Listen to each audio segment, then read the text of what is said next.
Predstav si, že si nejaký lukostrelec a máš 5 pokusov.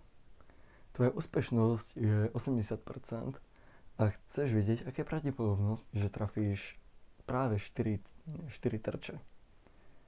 Ako to vypočítame? Aká je tá pravdepodobnosť? Poďme na to. Čiže máme pokusy. Máme 5. Máme trafiť 4.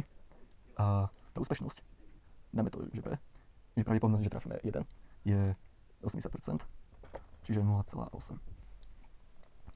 No, ale čo teraz? Tieto pokusy si označíme ako K. Koľko máme trafiť, si označíme ako N.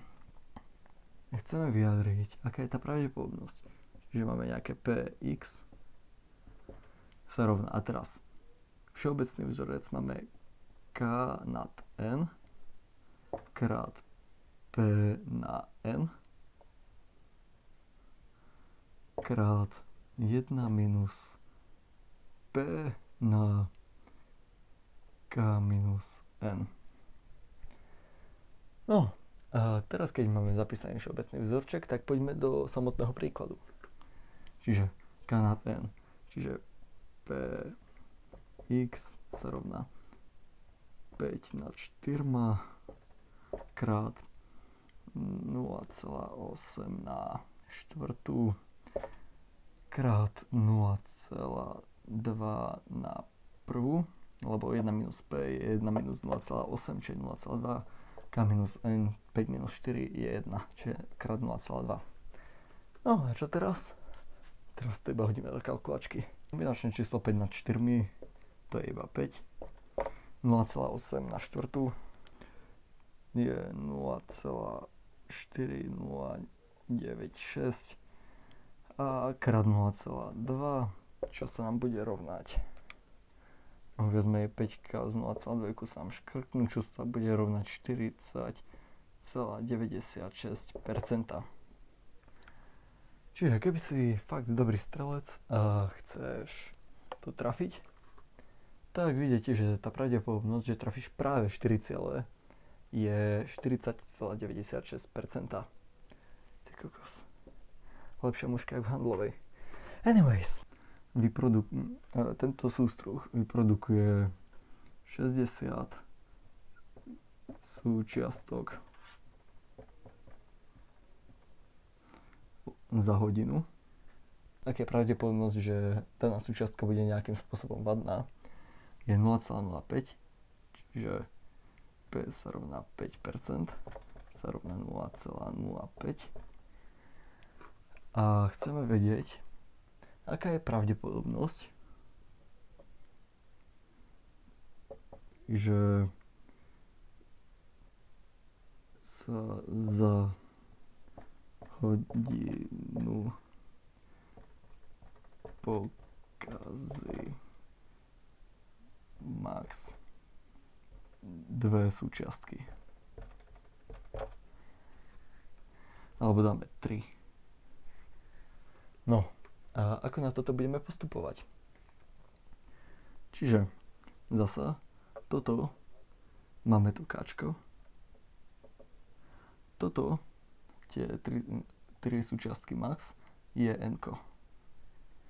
No ale čo s tým? Keďže maximálne 3 súčiastky, to znamená, že musíme rátať s tým, že nebude žiadna pokazená, jedna pokazená, 2 pokazené alebo až 3 pokazené.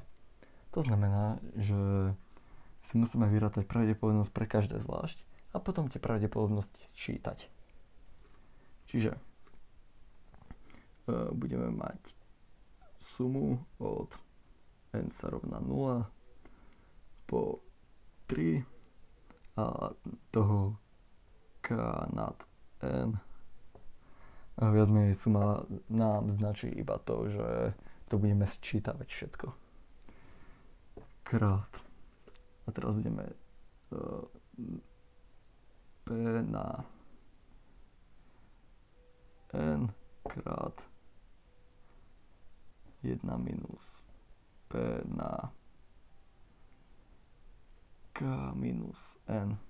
No a teraz si to poďme iba dosadiť. Čiže mali by sme viac menej sumu n sa rovná 0 po 3 a ideme, keďže máme, alebo respektíve, dobre. A toto už si poďme pekne rozpísať a všetko sčítať.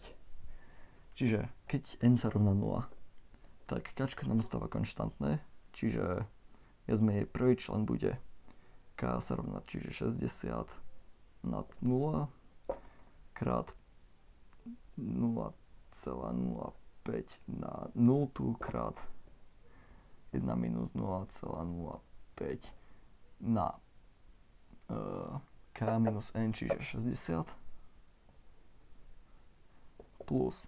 A teraz už sme dokončili jeden cyklus a ideme do nového, čiže to bude 60 nad 1 krát 0,05 krát 1 minus 0,05 na 59 plus, a ideme teraz do druhého, čiže 60 nad 2 krát 0,05 na druhú krát 1 minus 0,05 na 58 plus 60, a ešte ideme do toho horného limitu, čiže to by sme mali 60 nad 3 krát 0,05 na tretiu krát 1 minus 0,05 na 57.